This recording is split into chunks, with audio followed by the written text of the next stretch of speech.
Bueno, pois, bo día, darvos a benvida a este espacio de intervención cultural de Normal. Eu son Cristina, vicerrectora de Igualdade e Diversidade da Universidade da Coruña. E, bueno, estou aquí simplemente para dar a benvida e porque sempre é un placer acompañar a Sol en este congreso que creo que é moi interesante, non? Que sempre, eu polo menos aprendo moito. Sempre é o terceiro ano, se non recordo mal, que estou eu aquí. E sempre me parece un congreso que é moi interesante e que ás veces dá mágoa, no? Que non haxa máis xente dese lado, porque creo que para calquera persona sería pois, un coñecemento fundamental.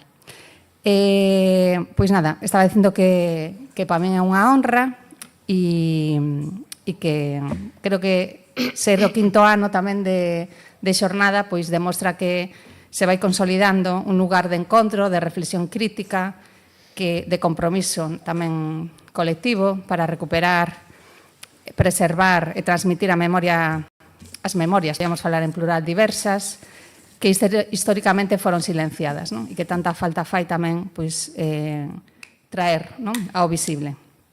Por iso tamén que ven que haxa esa parte de streaming, tamén saudamos as persoas que están ao outro lado, que lles costou erguerse esta mañán seguramente e están aínda co pixama e o café na man.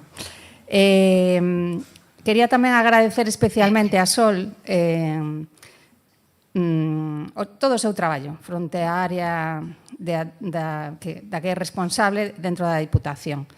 Polo seu compromiso, a súa rigurosidade, a colaboración coa universidade, que é fundamental neste momento que as universidades están sufrindo políticas que nos están asfixiando, que salen polémicas no periódico de que somos responsables de cousas donde a administración, como a Xunta, tamén é responsable, pero din que a responsabilidade da universidade.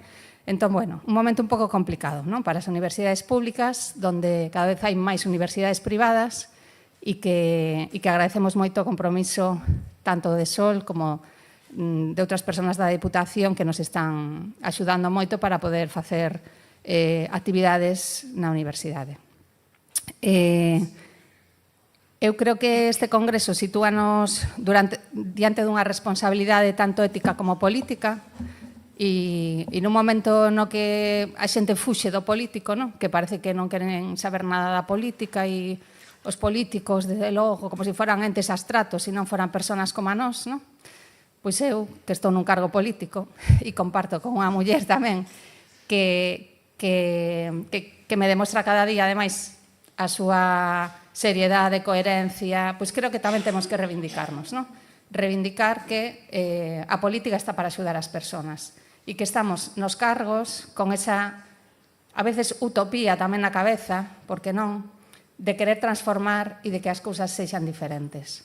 Entón, bueno, pois creo que o acto de hoxe tamén ten ese cariz político de querer transformar e que poidamos ter sociedades mellores e a universidade pois, tamén ten esa responsabilidade de incorporar a perspectiva da diversidade sexoxenérica, de xénero, como queiramos decirlle, e que costa bastante tamén. Vou a ser crítica coa mesma universidade, pero cada vez se están dando máis pasos, non? Máis pasos para introducir toda esa perspectiva na investigación, na docencia, na transferencia de coñecemento.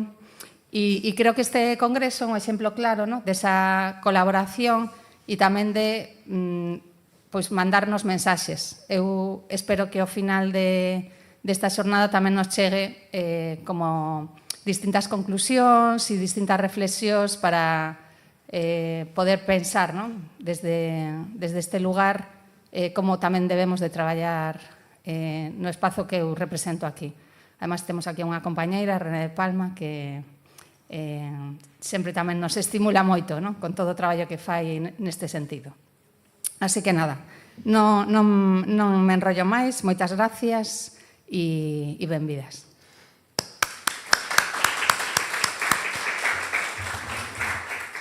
Pois moitísimas gracias, Cris. Eu tamén lle quero dar aquí a a benvida a todas as persoas que estades neste espazo da Normal, non? Que é un espazo de intervención cultural. Antigamente foi a escola de magisterio. Eu, a verdade, que cando cheguei a Coruña e dicían isto de normal, non sabía que as escolas de magisterio chamaban as normales.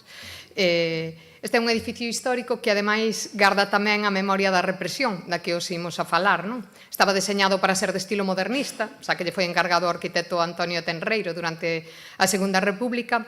El xa tiña feito na Coruña o edificio do Banco Pastor e da Casa Barrié, estaba moi influído por esa estética francesa, do Art Deco. Este edificio, claro, mantén só o corpo cilíndrico co que foi concebido, que lle dá así un pouco a súa característica, pero o golpe de Estado do 36 tamén impactou nel. Antonio Tenreiro foi represaliado por republicano, obrigaron a reformar o deseño, incluindo esas escaleiras polas que entramos en semicírculo de estilo clasicista e monumental, marcando tamén liñas rectas na fachada, eliminando a ornamentación dos exteriores para darlle ese aspecto sobrio e institucional do franquismo. Despois diso, Antonio Tenreiro foi inhabilitado, requisaron os bens, non o mataron porque era algo da familia dos Barría e terminaron rehabilitando o seu posto, pero moitas décadas despois. Eu quero agradecer tamén moito a Cristina López, a vicerreitora da Universidade, que nos deixe utilizar sempre que lle pedimos este espazo, que a nos parece maravilloso dentro do que é un conxunto de 3 edificios que tiñan que eran así como o cerne da Universidade cando foron construídos. E os, ademais, contén na entrada, eu espero que despois podamos ir a vela con máis calma na paradiña esta do café, porque ten unha maravillosa exposición sobre a historia da Coruña como Porto Negreiro, é unha exposición de Cinta Álvarez Palomino e Cristina Botana Iglesias, que revisa o pasado escravista da cidade e a súa implicación no tráfico transatlántico de persoas escravizadas. Foi un proxecto tamén financiado a través do certame de proxectos singulares da Deputación da Coruña. Creo que tamén é unha memoria importante desta cidade, aínda que moito máis atrás da que nos imos a centrar, non? Agora estamos aquí neste hemiciclo típicamente universitario, con gradas ascendentes que miran para esta mesa que estamos aquí abaixo. E co longo do día irán pasando persoas que investigaron, que reivindicaron, que se organizaron e que se expuseron para defender os dereitos humanos durante a ditadura, a transición e, hai que dicilo tamén, durante moito tempo na democracia. Aínda seguimos tendo que defendelos. Esta quinta edición do Congreso de Memoria Diversa forma parte, como sabedes, da nosa campaña Ser e Sentir, que cada ano desenvolvemos alrededor do 28 de xuño, e que, como sempre, se estenderá con programación durante moitos meses, porque para nós as datas de celebración non son máis que excusas para visibilizar o traballo feito e todo o que queda por facer, porque para nós o mes de orgullo son todos os meses do ano. Hoxe faremos memoria, porque o silencio imposto despois do golpe de Estado do 36 quiso borrala. E hoxe escoitaremos a persoas que se rebelaron a esa imposición, agradecéndolle que grazas a elas chegara a nós. A pesar dese todo entramado legal e social represivo que durante a ditadura tentou eliminar a memoria dos dereitos e liberdades conseguidos durante a República, e que foi o mesmo sistema que durante a transición impediu que coñecéramos, xulgáramos e reparáramos a barbarie sufrida polas persoas disidentes de sexo e xénero. Este intento de borrado de memoria segue funcionando hoxe en día dun xeito diferente nesta chamada democracia. En vez de oposición frontal, atopámonos con desinformación mediática, con branqueamento desde o propio sistema educativo e con manipulación e mentira impune judicialmente a través dos medios de comunicación e das redes sociais. Sempre me gusta explicar que a Deputación é unha institución que non lexisla, porque dentro deste branqueamento e falta de información que temos nos centros educativos tampouco ninguén nos explica en que consisten as institucións e cales son como as competencias de cada unha delas. E despois a xente empeza a botar tiros para onde non corresponden e queixas. Nós non legislamos ou xestionamos fondos para chegarlles aos concellos, polo que pouco podemos facer para cambiar esta situación legislativa, pero temos orientación política. Como ben dicía Cristina antes, a pesar dese discurso xeralizado, interesado, non todas as opcións políticas son iguais, o mesmo que non todas as persoas que nun momento da nosa vida nos dedicamos á política somos iguais. Por iso, a nosa implicación coa recuperación da memoria histórica e da represión do colectivo LGTBIQ+ é total.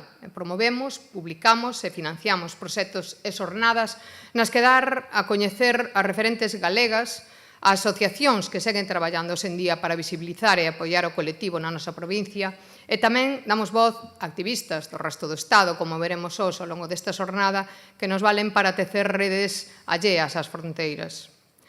Os imos tocar un tema que resulta incómodo para moitas persoas, sobre todo para as que teñan crenzas religiosas, porque esta edición de Memoria Diversa terá como fío condutor a relación entre a Igrexa, o control social e as disidencias de sexo e xénero. Tentábamos buscarlle mellor título.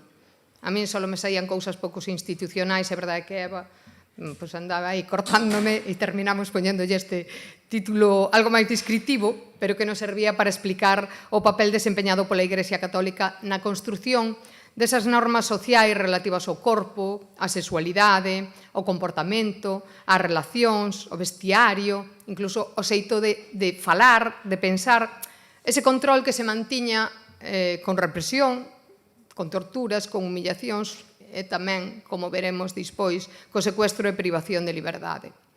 Esa Igrexa, esas ordes religiosas que formaron parte, que foron fundamento ideolóxico do golpe de Estado fascista do 36, seguen existindo.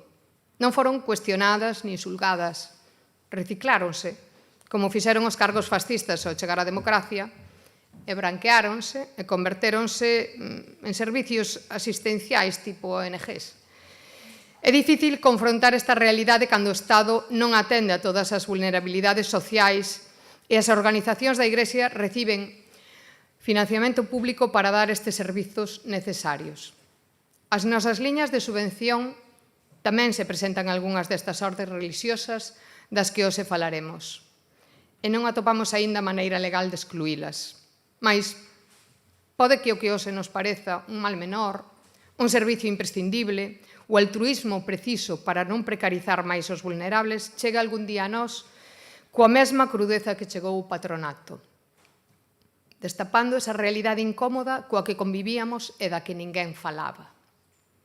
Esta xornada tamén nos permitirá comentar e debater sobre isto. Eu estou desexando escoitar a todas as persoas participantes, así que voulle dar xa paso a primeira delas, mas non sen antes agradecer a nosa comisaria neste congreso, a Eva Mejuto, por todo o seu traballo literario e activista arredor da memoria e da visibilización do colectivo. Sinto unha profunda admiración por ti, Eva, como a sentía por Marcos López, o teu compañeiro en Capicúa, que foi para nós tamén guía imprescindible neste congreso ata o seu falecemento no 2024.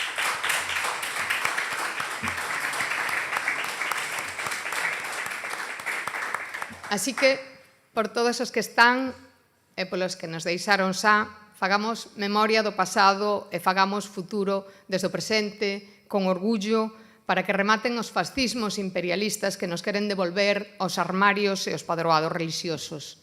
Obrigada.